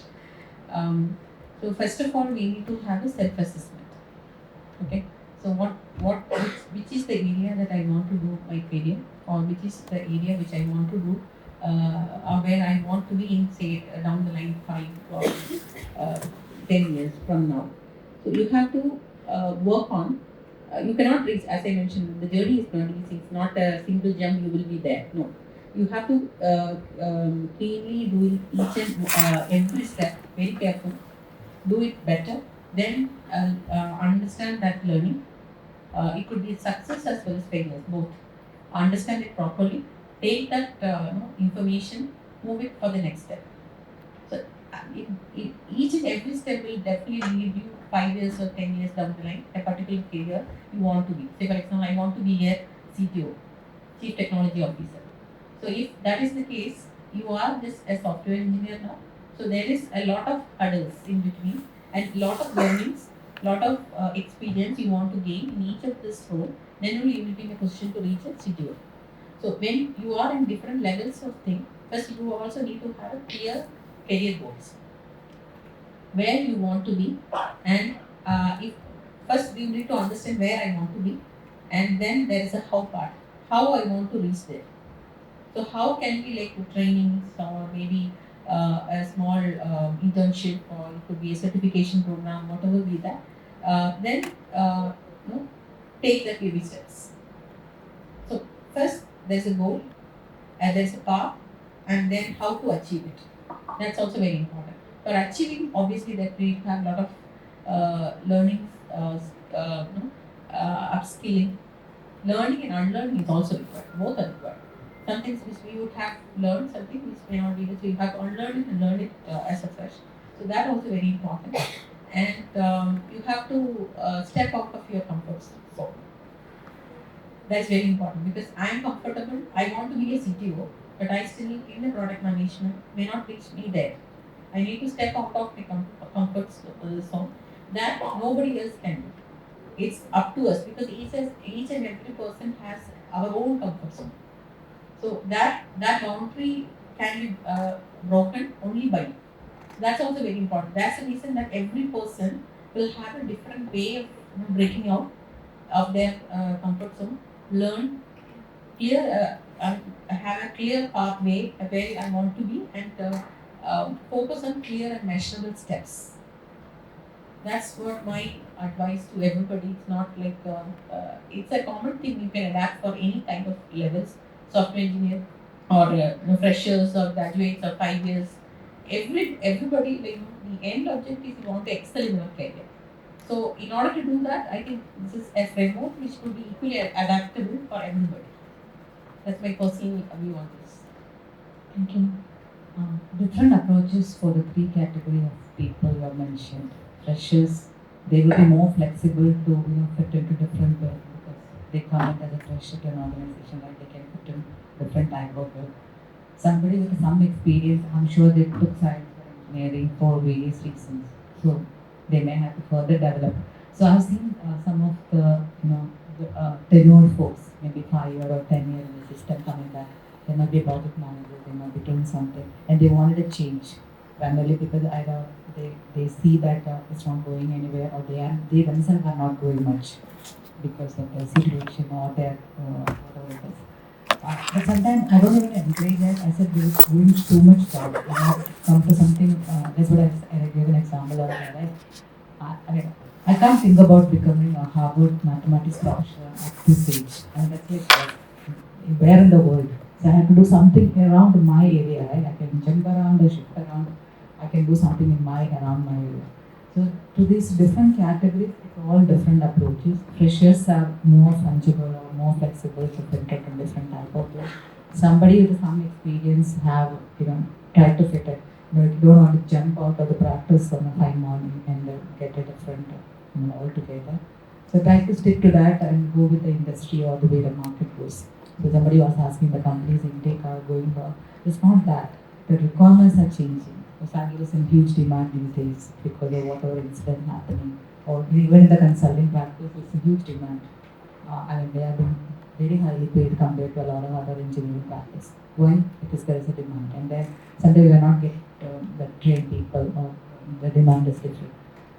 The career break movement, as I always say that they are also very adaptable, but then they may have to upskill to what they did a few years back and get into the practice. But don't jump so much in the main. So as we feel out of place, and you also come down. But try to stick to your practice and find a way out of it. I'm sure none of the practices died, right? It's there in a different form altogether.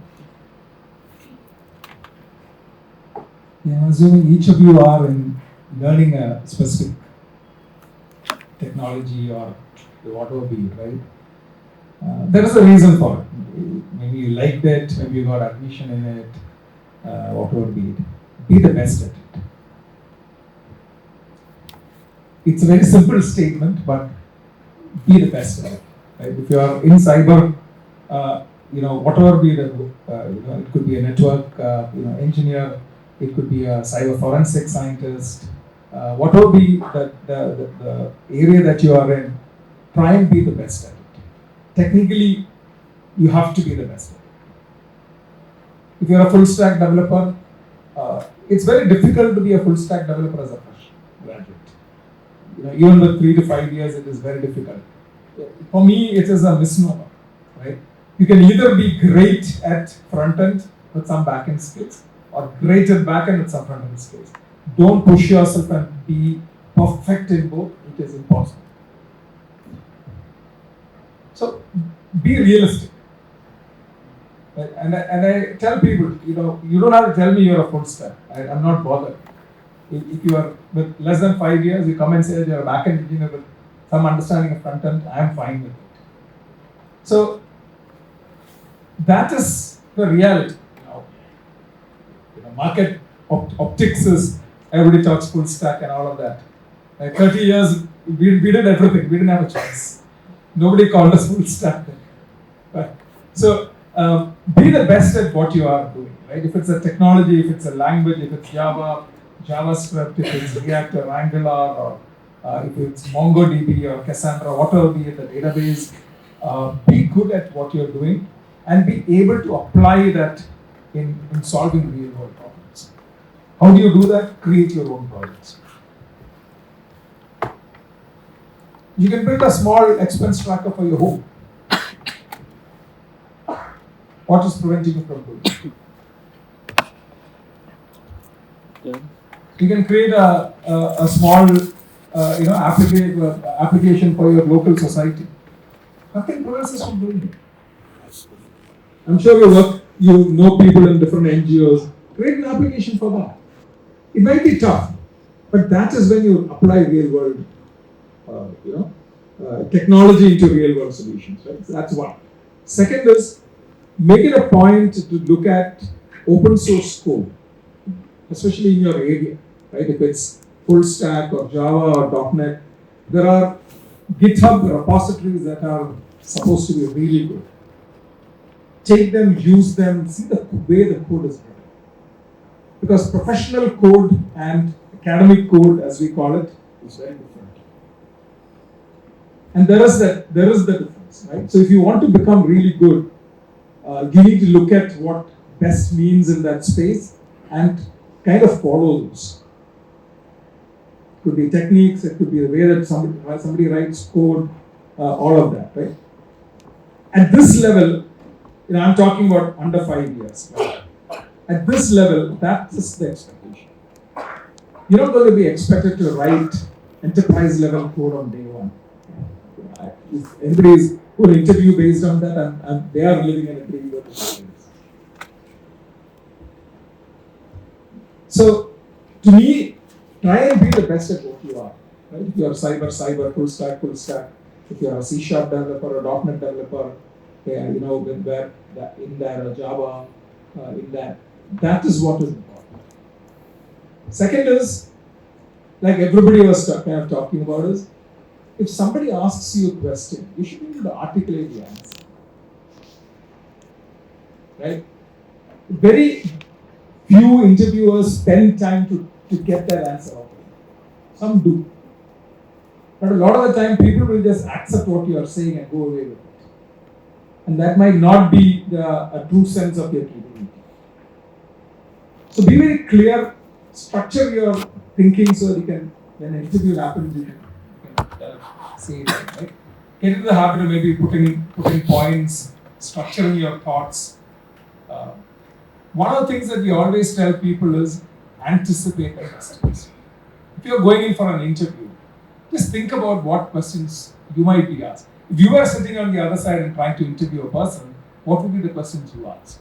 And prepare yourself for those. It might not be perfect, but it helps you to learn the things that you think are required so that you are ready to answer the question if that day comes. Right? So the reason why I'm saying that is we go into what we call as proposal defenses, right? When we go pitch a project and all of that. One of the things that we spend almost about half a day is just anticipating the questions that the potential, the client will ask us, and be prepared for the answers for it. It's a very simple technique. All of you can try it out. All of you can prepare it. It may not be perfect the first time, but as you keep doing it again and again, you will get the hang of it, and that will help you prepare. So to me, being good at what you are in your current area is, for me, the number one thing, because that is what people are going to come to you to test or validate. If you're good in that, then it gives you the step. Everything else after the first step, once you get the job, is up to you. But the first step is typically about your technical skills. That's what I was saying. If you have a rounded ability, for example, some of you could be artists, some of you could be dancers, some of you could have played in your college teams. Those are all good skills to portray.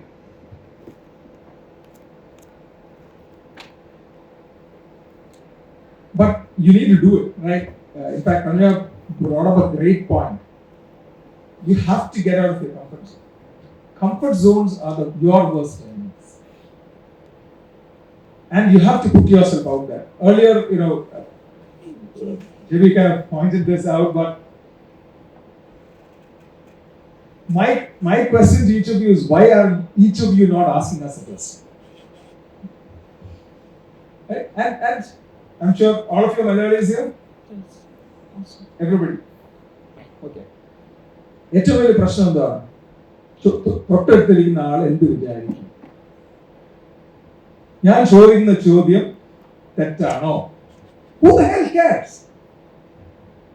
Think about it. If you ask the wrong question, it doesn't really matter. Doesn't matter at all. You have to put yourself out there. She was saying that it was not the way she was, but now you put yourself out there. You have to put yourself out there. You can't, unless you break that shackle of thinking that what will they ask. In the interview, you can't think about what is the interviewer going to think. Who the hell? Interviewer only think about are you giving me the right answer or not. What is the point? Right? You have to get out of that shackle. And get out of the mindset that, asking questions is wrong. What will somebody else think? What will, they do if this question is wrong? None of this matters. Like what matters? Getting a job matters. Right or wrong? That's all there is, right? Your first step is getting that job. Then once you get into the organization, when you next see the person, you might think, okay, did I do the right thing or not? But that is there, right? Right now, the only thing that you need to do is make sure that you get a job. That's it. Simple, one straightforward philosophy, goal is get a job. Forget everything else. Nothing matters, right? Getting that job is the most important. After that, there are other things that matter. But right now, focus on that one thing. What do I need to do to get the job? And where do I need to go to get the job? That's also important. Not every company might suit you. Right? So don't go and apply to Janta for the heck of it. You can choose the companies you want to really apply for. Some of you, your philosophy might be to work with a smaller company, go with a startup or a small company. Some of you might be very comfortable doing the work in a large enterprise organization, the EYs, the IBS, the USTs of the world. That's a very different philosophy. Because you have to remember, right, the number of people that work in these organizations are very high. So to get really, to come out on top is not a very easy thing. To be exceptionally good, because you are competing against people who already got job like you. Whereas in a smaller firm, it might be a lot easier. So I don't know if I answered the question, but focus on getting the job. Forget all the other things. The courses that you're doing is supposed to enable you to get the job. Do that well, but learn a lot of things around it so that you build your supplementary and complementary skills in the technology area that you're in, and then apply. And be confident that you know your subject well. That's what matters. Thanks a lot, sir. Any more questions?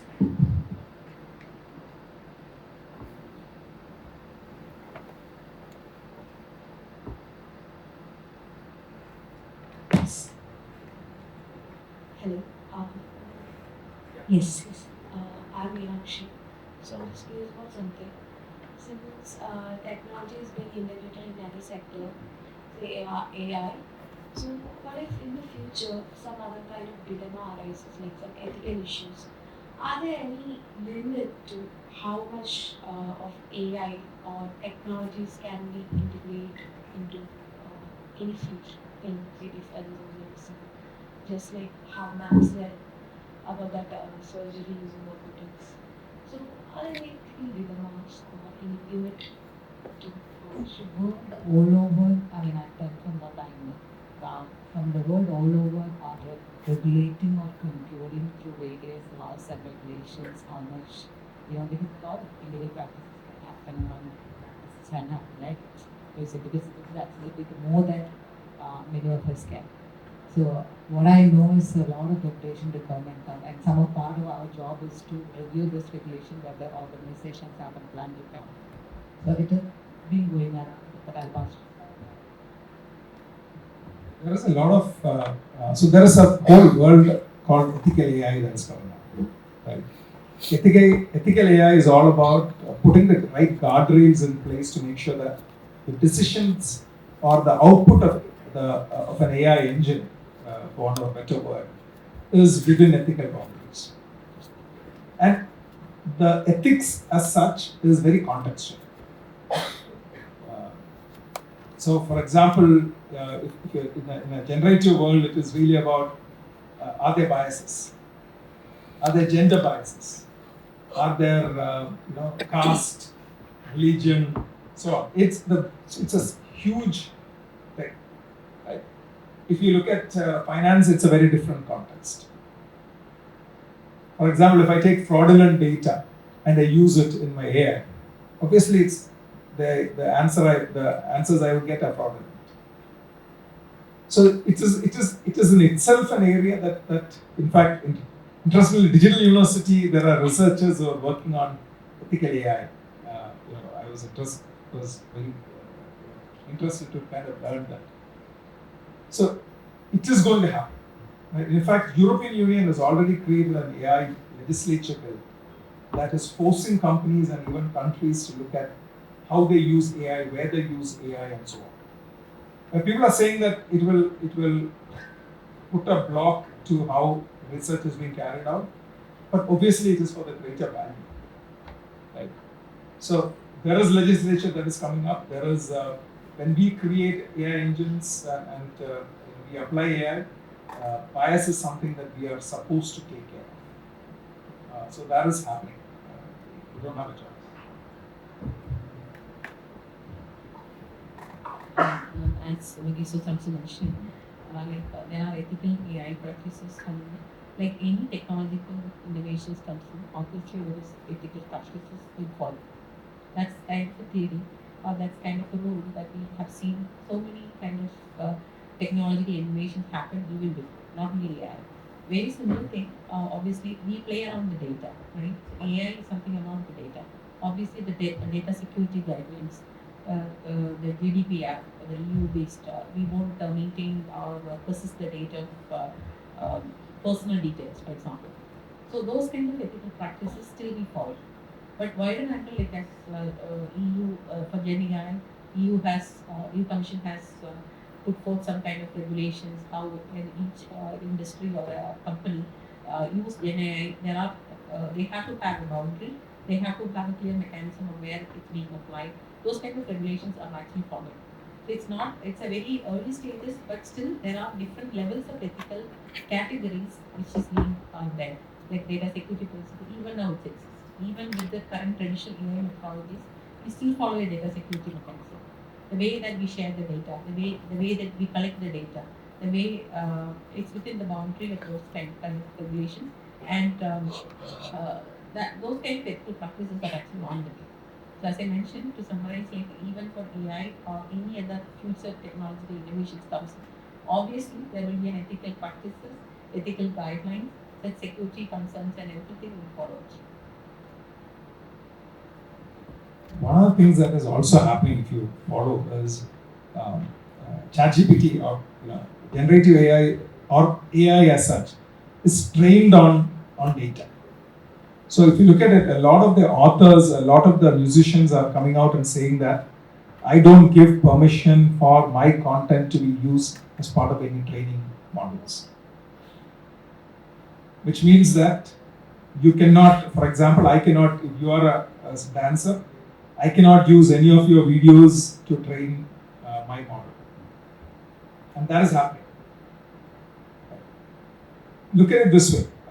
10 years back was putting a seatbelt even in front compulsory.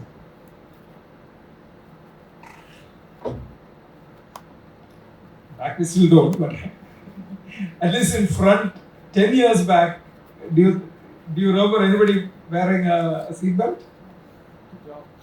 Today it's mandatory. Because people have realized that it is better to wear it than not wear it. 10 years back in the West, was it compulsory? 20 years back, was it compulsory? Answer was still yes. So it's just that we took the, and applied it very late. Doesn't mean that these systems are there. The good thing about technology is India as a country is leapfrogging a lot. Right? And therefore we are directly now having to apply it. And the challenge that we have is our sources of information are very, very, very disparate. words that we use are a challenge.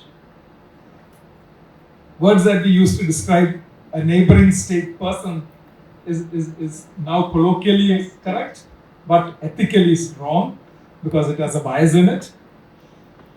It is racist, and so on. So in a country like India, it's going to be a huge challenge because every state has been divided based on language. And what is good in one language doesn't necessarily be good in another language also. So, those of you who are going to be in this field, you will see a lot of changes that's going to happen, especially in India, because we don't have a choice. Picture generations are a classic example. Music is a big problem already because music in India has not become part of this. But if you look at it, if you follow programs, every time you have a program, you have to take a license. Why do you need a license? Because it's a license to protect the rights of the singer, the music producer, as well as the lyricist. But in the online world, there is no this thing. Why? If you look at Instagram Reels, you'll get a feel of it, right? What is the minimum time that you can use a song? If it's less than 5 seconds or 10 seconds, you're not going to be held liable. So what do all of us do? We'll put together 5 songs and create a 25-second music. Right or wrong? No liability clauses, no challenges. Is it ethically right? So, it's we need to start thinking about all of these as things as well, because tomorrow the system might say that you can't do that. Today 5 seconds is all right. Tomorrow, we use let's say generative AI to create your song reel. It might say that I will not let you do it because it is not ethically right. So it's going to happen. We don't have a choice. I'll come back to the earlier question, right? Tesla is a classic example. If it's a software that created an accident causing a death, who will you blame? Right? If the software guided me to do investments and I lost $1 billion, who do I blame? So those are also ethical questions that are coming up, which is why all of these are given as recommendations. So it is going to change. Good thing is we are going to be in the middle of it. We can be part of it and part of this team. Thank you, sir.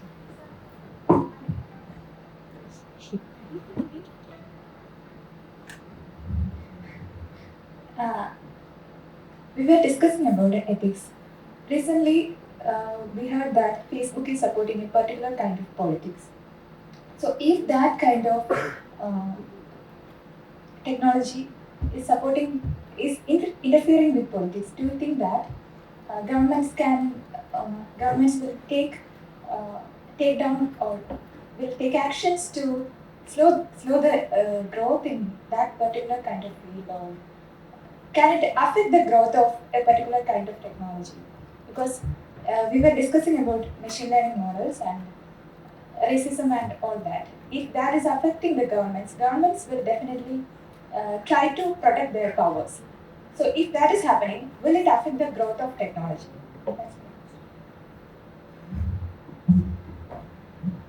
The short answer is yes. The long answer, I don't know if you follow politics, but there's a issue that is going on today. In fact, I think Facebook India has come and apologized, but Mark Zuckerberg has not apologized yet for a comment that he made. Indian government has taken obviously action. Not the first time. Twitter is very. If you follow Twitter and you go through it, you'll realize that Twitter has been social media that has been very. I will say, follow what the government wants to do. Right? So, any government wants power at the end of the day, right? and it'll protect. It'll try and do whatever it is to protect their power. That is the nature of governments worldwide. Will that result in technology getting challenged? I'm not very sure. Will it get a particular soft product to be challenged? The answer is obviously yes. But you'll find that maybe people. So in Twitter, for example, people that you follow, sometimes you'll realize that you're not getting their tweets because as somebody has complained and their tweets are now blocked. But the technology goes on. Technology, I don't think, is in a place where people can put a stop to it. But the content as such, you might start seeing content that could be a lot more palatable as far as the government is concerned, primarily because of everything else it might block. That is the ground reality.